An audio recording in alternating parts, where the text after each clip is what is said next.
նախագիծը ըստ որի 27 տարին լրացած այն քաղաքացիները, որոնք ծառայությունից խուսափել են տարբեր հանգամանքներով, կարող են փող տալ, ազատվել, ըստ էության հանձնաժողովում ընդունվեց։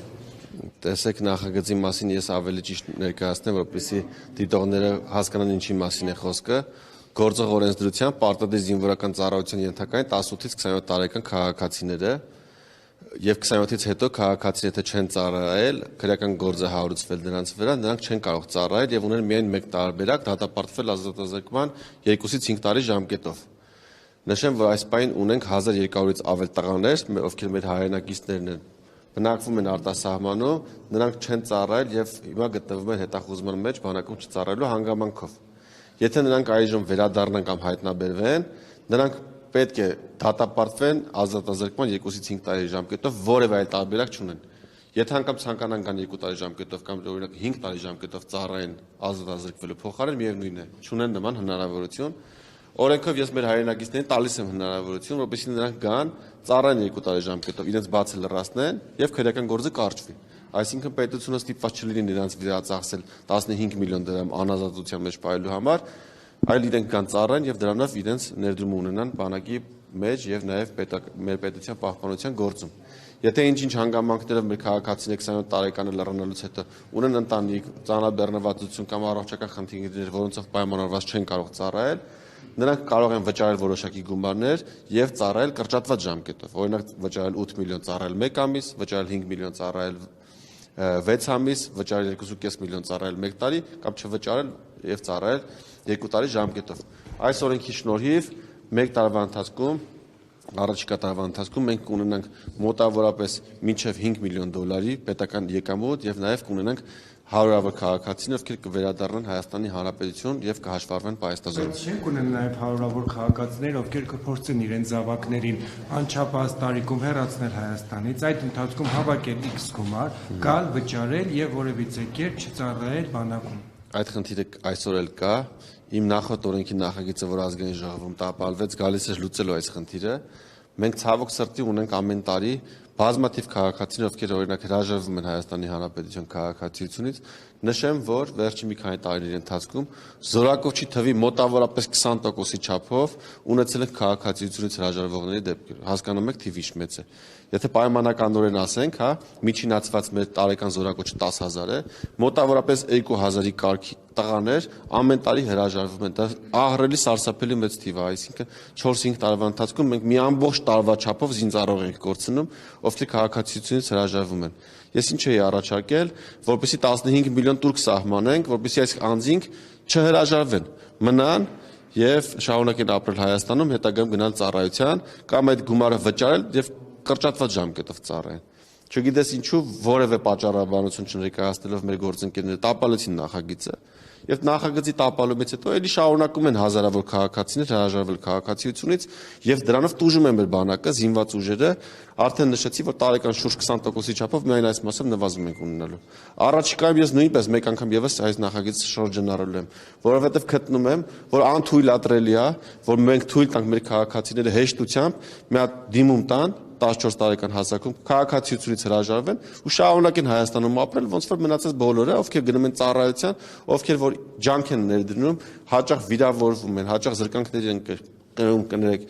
կամ կտրվելով իրենց ընտանիքից ժամանակ են անցկացնում զինված ուժերում, իրանք ունեն նույն երկիրը, որը ունեն նաև մեր մյուս քաղաքացիներով որևէ գումար չվճարելով ուղղակի քաղաքացիությունը հրաժարվում է։ Սա անընդունելի է, սրա դեմ ես առաջիկայում փորձել եմ կրկին եւս մեկ անգամ առնել, հույսով եմ այս անգամ մեր գործընկերները կամ դեմ չեն քվեարկի կամ գոնե փաստարկ կներկայացնեն, թե ինչու են դեմ, որտեվ անթույլատրելը չի կարող այդպես բան լինի ընդհանրապես։ Ու նաև ուրիշ բան էլ ասեմ, որ օրենքի տապալումից հետո քաղաքացիությունից հրաժարվողների թիվը աճել է։ Մոտ 30%-ով ավելի շատ են սկսել հրաժարվել օրենքի տապալումից հետո, ինչը թվերով առաջիկայում կներկայացնեմ, թե ինչքան վնաս է կրել Հայաստանի Հանրապետությունը։ Գործընկերների հետ կապված այս միջադեպին անդրադառնալով, ձեր տպավորությամբ արդյոք ճիշտ է լրագրողներին նման կերպ դուրս անել ազգային ժողովից։ Այն դեպքում, որ ունեին պատգամավորի անցաթուղթ նրանք։ Խոսքը վերաբերվում է Ժողովուրդ օրաթերթի լրագրողներ Սոնային եւ Քնարին։ Ես նրանց ասել եմ, որ եթե դուք այստեղ եկել եք որպես հրավիրված անձիկ, որպես քաղաքացիներ, ես ձեզ կպաշտպանեմ եւ չեմ թողի, որ ձեզ դուրս հրավիրեն, որովհետեւ դրա իրավունքը որևէ մեկը չունի օրենքով սահմանված կարգով։ Առաջի փորձի ժամանակ երբ ՊՊՑ աշխատակիցները փորձեցին նրանց դուրս հրավիրել, ես ասացի, որ ներկայացրեք հիմքեր, այլապես նրանց դուրս հանելը անօրինական է եւ անհիմն է։ ՊՊՑ աշխատակիցները դուրս եկան, որը ժամանակ անց եւս մեկ անգամ ասացին դուրս եկեք եւ քնարը եւ Սոնան դուրս եկան ուղղակի նիստի դահլիճից։ Եթե նրանք դուրս չգային եւ պահանջեին օրինական հիմքեր, վստահաբար նրանք կշարունակեն մնալ լիստերի դահլիճում։ Պարոն Սարգսյան, դուք չտեսաք, բայց նրանց քաշ քշելով, թևերից բռնելով ուղղակի ազգային ժողովից հանեցին։ Լրագրողի վերաբերյալ նկատմամբ նման վերաբերմունքը ճիշտ է, ձեզ բռնի ուժով, առանց այդ ոչ ահաբեկչություն էին անում, ոչ լիստն էին խանգարում, ոչ ինչ։ Տեսեք, նրանցից պետք է անել հետեւյալը, իրենց որպես ազգային ժողով, որպես լրագրող մուտքը այս պահին սահմանափակված է եւ նրանք օրենքով իրավունք չունեն որպես լրագրող մուտք գործել ազգային ժողովի տարածք։ Դա օրենքով սահմանված կարգով սահմանված է։ Նրանք պետք է ուղղակի ասեն, որ իրենք որպես քաղաքացի են եկել եւ շարունակեն մնալ նիստերի դահլիճում, ինչը իմ համար անհասկանալի պատճառներով իրենք չարեցին ու ստիպված դուրս եկան։ Այդ վերաբերմունքը ճիշտ էր, որ գալիս է դրան արանքից այսպես Անդրանիկ Քոչարյանին աչքով երանում, որ այո հանեք, ես ասում եմ։ Ես չեմ տիրապետում նման անտեղեկատվություն։ Պարոն Սարգսյան, դուք բողոքարկել էիք, որ ցուցակում անցնելու համար փաստորեն մերժվեց, ինչ է նշանակում, որ ամեն դեպքում որոշում կա եւ դա չի պես քննարկվում։ Սահմանված կարգով, որպես քաղաքացիական պայմանագրի կուսակցության անդամ, որպեսզի ընդգրկվեմ, ինձ հնարավորություն ընձեռվի ընդգրկվել ցուցակի նախնական ընտրության կազմում, այսինքն դա ոչ թե ցուցակներ, այլ նախնական ընտրության կազմը, որից կուսակցականները պետք է ընտրության միջոցով որոշեին համամասնությամբ, թե ով ցուցակի որ հորիզոնականը պետք է զբաղեցնի։ Ինձ որևէ հիմնավորում չներկայացնելով քաղաքացիական պայմանագրի կուսակցությունը մերժել է, ես սահմանված կարգով բողոքարկել եմ վարչության որոշումը, ինձ հրավիրել են վարչության նիստի եւ որևէ ինձ համար ընդունելի պատճառաբանություն կամ ընդհանրապես պատճառաբանություն, որը ես համարում եմ օբյեկտիվ, չի ներկայացվել եւ իմ դիմումը մերժվել է եւ ես առաջիկայում չեմ կարող իրացնել իմ իրավունքը որպես կուսակցական եւ լինել ցուցակում, որպեսզի մեր կուսակցականները որոշեն, ես լինեմ ազգային ժողովում, թե ոչ։ Մենք որդեգրել ենք կուսակցությունը որդեգրել է քաղաքականություն, որ պետք է լինի թափանցիկություն, հավասարություն եւ պետք է լինի բոլոր կուսակցականների համար թափանցիկ գործընթացը։ Ցավոք սրտի բազմաթիվ կուսակցական իմ ընկերներ տարակուսանք են հայտնում, որ իրենք տեղեկացված չեն, թե ես ինչու թույլ չի տրվել, որպեսզի ես ընդգրկվեմ ցուցակում։ Ես առաջիկայի ընտրություններում, եթե որևէ բան չփոխվի, այսինքն եթե վարչությունը նոր որոշում չկայացնի, օրինակ վարչության նիստ չանեն ու որոշեն, որ չէ հայկի նկատմամբ սխալ ենք, արեք եք ընդգրկենք, ես չեմ լինի առաջիկա ընտրություններում քաղաքացիական պայմանագրի կուսակցության նախընտրական ցուցակում, ասեմ նաև նման ցանկություն չունեմ անգամ բողոքարկելուս չընդունելուց հետո լինել նախընտրական ցուցակում։ Ես արդեն պատասխանեցի հարցին։ Այսինքն կոնկրետ մնալու եք որպես ԿՊ Ես մինչև 2026 թվականի նոր ընտրությունների ավարտը եւ գումարվի հաջորդ խորհրդարանի 9-րդ գումարումը, դա մոտավորապես կլինի 2026 թվականի սեպտեմբերին, շարունակելու եմ իմ լիազորությունների սահմաններում աշխատել եւ իրացնել բոլոր այն նպատակները, որ ունի մեր կուսակցությունը։ Անձնապես Փաշինյանի հետ հանդիպում կարող է պլանավորեք իրեն։ Չունեմ նման պլանավորում։ Ինչի մտածում եք չի ընդունի ձեզ։ Չէ, անհրաժեշտություն չկա։ Այս օրերի ընթացքում Այսինքն դուք հասկացաք, որ Փաշինյանը մտադիր է ձեզ չտեսնել ապագայում խորհրդանում։ Ես հասկացա, որ քաղաքացիական պայմանագրի կուսակցության վարչությունը չի ցանկանում, որպես ես լինեմ նախընտրական ցուցակում։ Այդպես նաև Նիկոլ Փաշինյանը։ Վարչությունը։ Ինչու եք դուք պաշտպանում Նիկոլ Փաշինյանին։ Ես կներեք որտեղ տեսակ պաշտպանել։ Վարչությունը ունի 20 անդամ։ Վարչությունը ունի 20 անդամ, բոլորի ձայները հավասար են եւ վարչությունը կայացրել է երկու որոշում, առաջի դեպքում մերժել է իմ ցուցակում ընդգրկվել է, երկրորդ դեպքում մերժել է իմ բողոքարկումը։ Եվ սա վարչության որոշումն է։ Այդ ձևակերպեմ Չէ, կներեք ուրիշ հարցեր խնդրում եմ։ Եթե կամենակ Փաշինյանը, դուք արդյոք չեք լինի այնտեղ։ Այդ հարցը ինձ չի ուղղված։ Facebook-յան ձեր էջում 2018 թվականից վիդեոներ եք պարբերաբար հրապարակում, ցույց տալով, որ Փաշինյանին աջակցել եք հեղափոխության 2007-ից, բայց մասնապես նաև 2018 թվականի դեպքերի հետ կապված, այսինքն այս ամենը չօգնեց, հա, Փաշինյանին ոչինչ չասած, այն մարդիկ, ովքեր իր հետ ճանապարհ են անցել, հեղափոխություն են իրականացրել, փաստորեն նրանց էլ կարող է հեռացնել եւ որևէ խնդիր չունի։ Ես արդեն պատասխանեցի, որ վարչությունը կատարել է որոշում է կայացրել եւ նաեւ երկրորդ որոշումն է կայացրել, որով չի փոխել իր առաջի որոշումը, թե ով ինչով է առաջնորդվել, կարող եք այդ հարցը ուղղել վարչության անդամներին։ Ինչ բացատրություն ունեք, որովհետեւ հիմնականում ասում են, որ ձեր շուրջ ստեղծված այս աղմուկը պայմանավորված է այն մարդկանց հետ, ովքեր որ քրեական ենթամշակույթին են պատկանում եւ դուք նրանց հետ ջերմ հարաբերություններ ունեք։ Խնդրեմ, որ նման բան ասում, որևէ հիմնավորում ներկայացնի։ Լուսանկարներ է տարածվել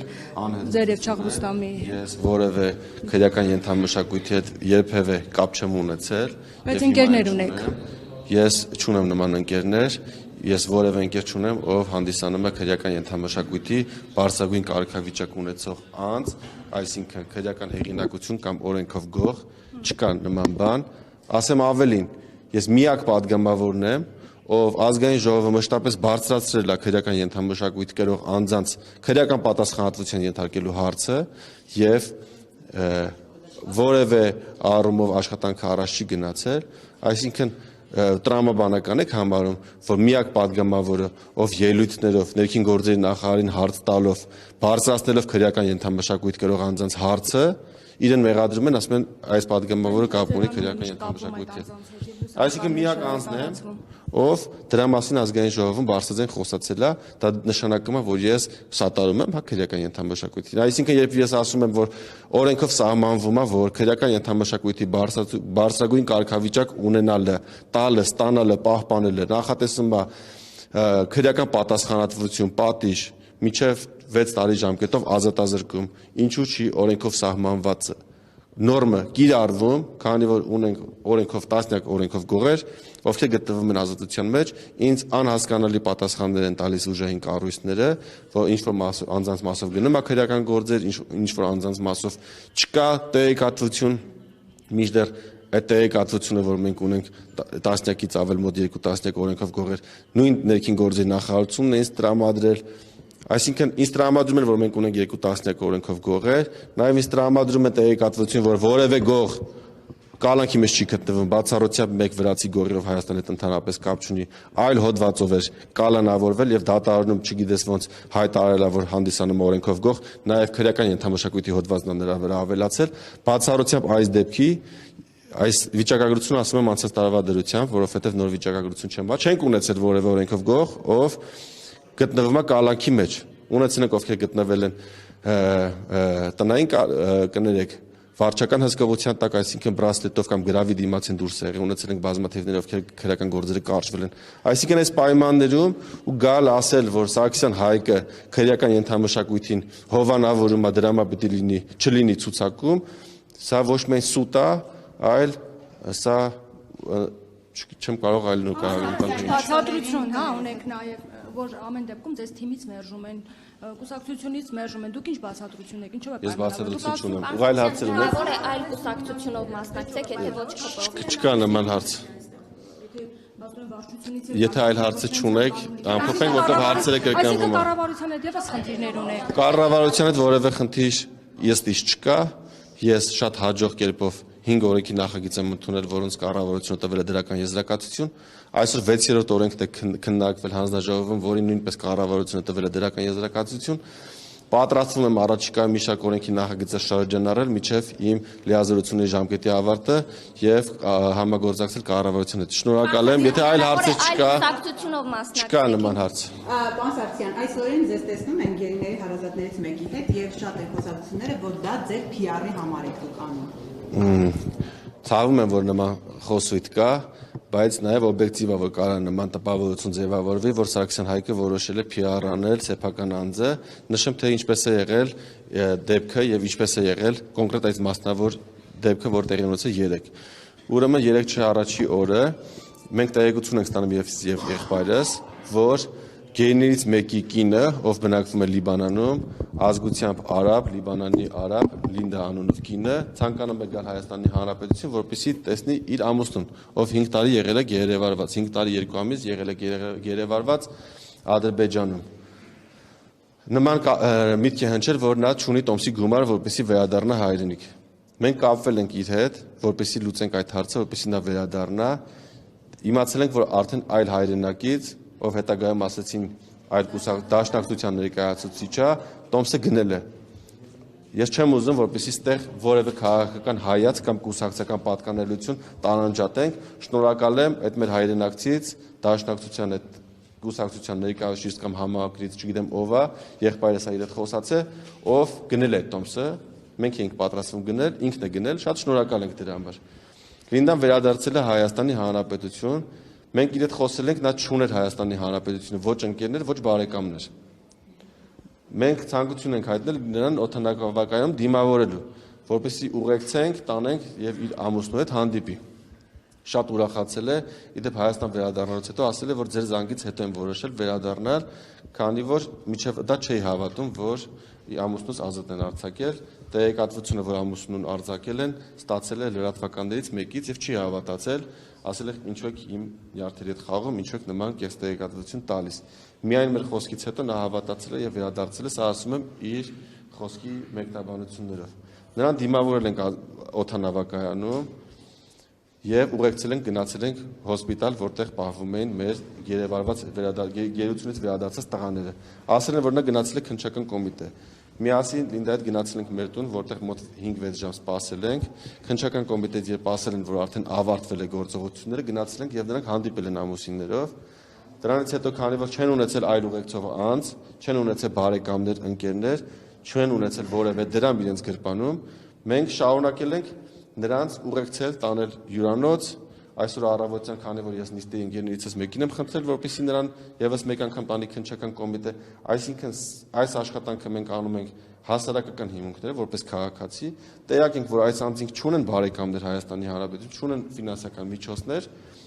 չեն ճանաչում քաղաքը եւ անհրաժեշտություն կա նրանց քաղաքում ուղեկցելու։ Այսինքն, եթե Լինդան օրինակ գար օդանավակայան Լիբանանից, որտեղ անհամեմատ ավելի տաքի քան Հայաստանում, եւ չիմանար որտեղ է պահվում իր ամուսինը, չիմանար թե ինչպես կարող է հասնել նրան, տեսակցել, չունենալով հեռախոսի համբար, չունենալով ինտերնետ եւ այլն, նա չէր կարողանում դա կազմակերպել, մենք փորձել ենք սա կազմակերպել եւ կարող է դա սա դիտվել որպես PR, բայց մենք սա արել ենք մեր հանգստության համար, որովհետեւ դիրապետել ենք տեղեկատվության, որ այս մեր լիբանանահայ բարեկամը Վիգենը տեղափոխվել է Հայաստան, տեղափոխվել է Շուշի մշտական բնակության։ Պատերազմի ընթացքում չի լքել Արցախը եւ որպես քաղաքացիական օգնել է, պատգարակներ է տեղափոխել, վիրավոր անձանց է տեղափոխել, միջև վերջի օրը մնացել է։ Ու ինքը մեր երկրի ծառայություններ է մատուցել։ Ու այսօր ժամանակն է, որ մեր երկրի գերությունից հետո մեր քաղաքացիները իդեպ ասեմ շատ քաղաքացիներ գրում են ու պատրաստակամություն են հայտնում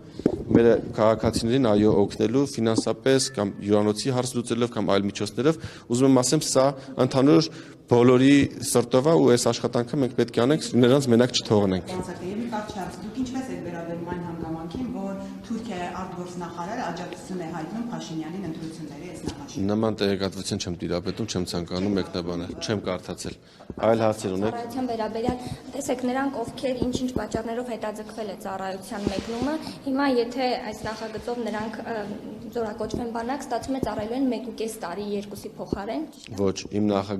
իմ նախագծի շահառուները ծառայելու են 2 տարի ժամկետով, քանի որ օրենքի շահառուները 1999 թվականին կամ 2000 թվականին ծնված քաղաքացիներն են, եթե նրանք սահմանված կարգով գնային ծառայության, պետք է գնային 2018 թվականին, իսկ 2018 թվականին գիտենք, որ ծառայությունը 2 տարի ժամկետով էր, այսինքն իրենք պետք է լրացնեն այն բացը, որը թողել են։